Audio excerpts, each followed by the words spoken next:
Hi everyone, welcome to Extraordinary Taste. Prawn crackers have long been considered an iconic and beloved treat. They are typically prepared by deep frying.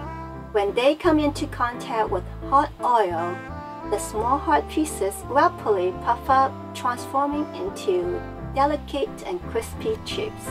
They are undeniably delicious, featuring by a unique blend of seafood flavors and savory seasonings. However, deep frying tends to be somewhat oily. While it's not always the case, believe it or not, they can be prepared with no oil, and both the taste and texture hold up quite well. Now brace yourself for the culinary magic of air frying. Preheat the air fryer to 400 degrees Fahrenheit. When it's ready, add in the prawn crackers. Don't overcrowd the basket. Leave space for the crackers to puff up. The cooking process takes just 1 minute. No need to turn it over halfway through. You're going to hear popping occasionally. Depending on the make and model of your air fryer, you may need to make some minor cooking times adjustments.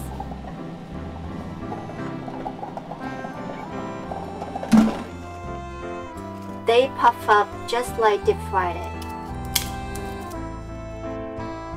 Very crispy. Now I will fry them in oil and examine the differences between air frying and deep frying. Preheat the oil to a temperature between 375 and 400 degrees Fahrenheit. Drop in a few each time as they open up quite fast in seconds.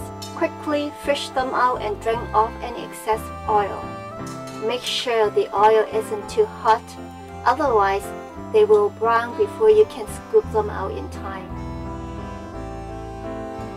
From the outward appearance, air-fried prawn crackers are slightly denser, while deep-fried ones puff up more and are lighter. It also takes a little bit more force to break it apart.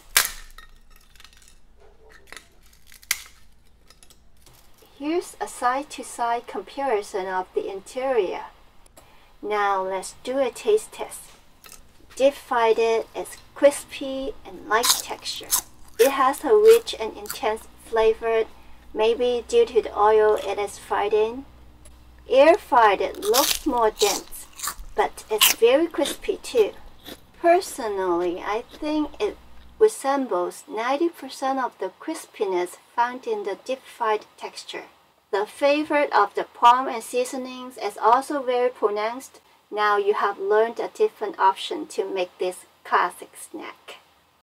Thank you for watching. I will see you next time.